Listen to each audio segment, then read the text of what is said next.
Hello, buckaroos and buckarettes. This is your host, Iggy, for Iggy's Toy Parade and Soldier Review.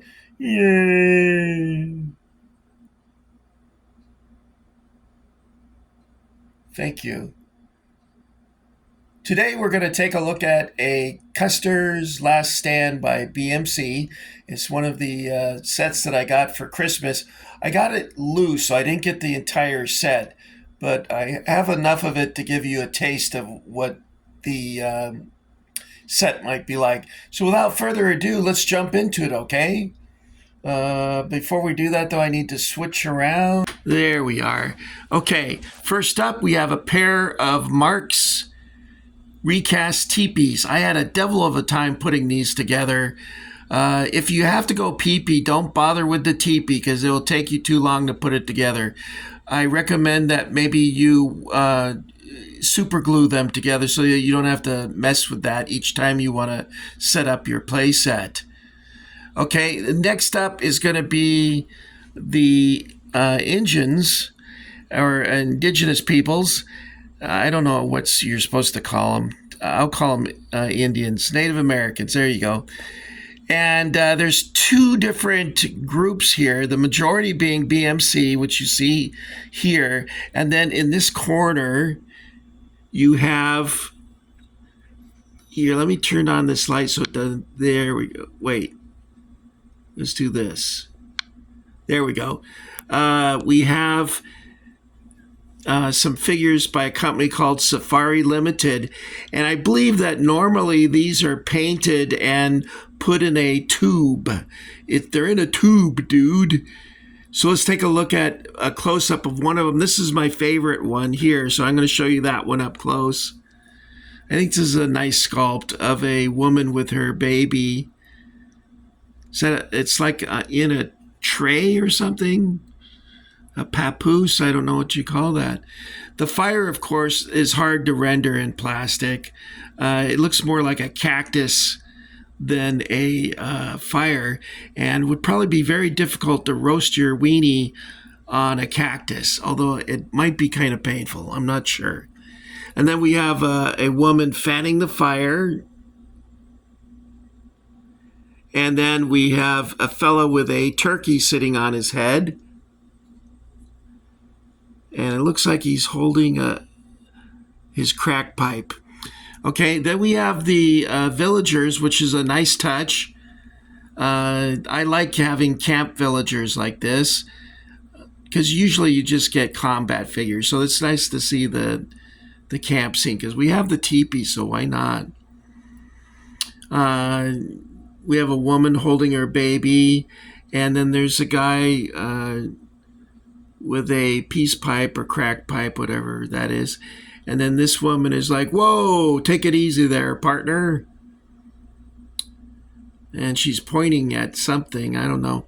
And then this guy is running with a baked potato on the end of a stick. I presume it's supposed to be a stone tomahawk. And he's a pretty nice action figure. These would work very well with your Mark's Indians. So I recommend you get them just for that purpose. We got two firing in firing line. They're a little bit stiff, but they work. We got some more down here. Let's turn this around so you can... Well, I noticed this one has different hair than the other. That's interesting. I didn't notice that. There's our baked potato on a stick again. And then we have some men that are kneeling, and they're going to loose their arrows. So that's a nice combat pose. And we have some guys wearing what looks like a wolf headdress or a bear. I'm not quite sure what that's meant to be. Maybe a wolf? I don't know. I can't really see it that well. And I'm wondering with this guy, he's got this flap. And I wonder if the flap goes up in the air when he passes wind. That's just an idle thought that I just had. I'm not sure. Um, so let's take a look at the Cavalry figures.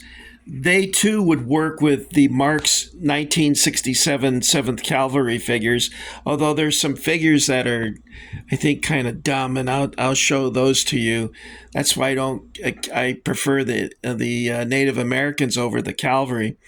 These are not on the same level as like Waterloo 1815 or Paragon or, you know, Toy Soldier San Diego, those companies. But they'll work. They're serviceable, and you can use them in the background if you like. And we got the fellow with the flag. And these figures over, I separated over this side because they're not too bad. But this guy here running with a arrow is supposed to be in the small of his back, but it looks like he got shot in the buttocks, which is kind of, I guess, in itself sort of comical. Although if you've ever been shot in the buttocks, you probably wouldn't think it was common. I got stabbed in the behind when I was in the 4th grade. A kid, when I stood up, he put his fist with his sharpened pencil on my seat, and then when I sat down again, the pencil went right into my rear like a sword or something, and it broke off in my butt, and they never took the lead out, and that's why to this day Iggy is slow, because he just can't get the lead out. That's a true story, by the way. I did get stabbed in the rear. I'm not making that up. There's another not Indian, what do you call him? Pale-faced, round-eyed, fork-tongued pony soldier who's giving a BJ to an arrow, it looks like. Over here, it looks like he's sucking on a stick. I'm not quite sure. It's supposed to be an arrow in the neck, I guess, but it's not very well rendered. There's 2 figures of Custer. He's got an arrow in his thigh. And then we have the guy running with the arrow in his buttocks. Those figures are kind of dumb. These figures over here are okay. So I'm kind of like, these are better than the MPC Cavalry that came with the reconstituted Ford Apache set that was released, I think, in 1990 or something. There was a guy who bought the rights to the Mark's name, and he released a Ford Apache set, which came with a Teepee and Mark's Indians, but they put MPC Cavalry figures, which were kind of hokey. Not kind of hokey. They were, in fact, I had a whole big bag of them, and I was at the flea market trying to sell them. I couldn't even sell them for $1.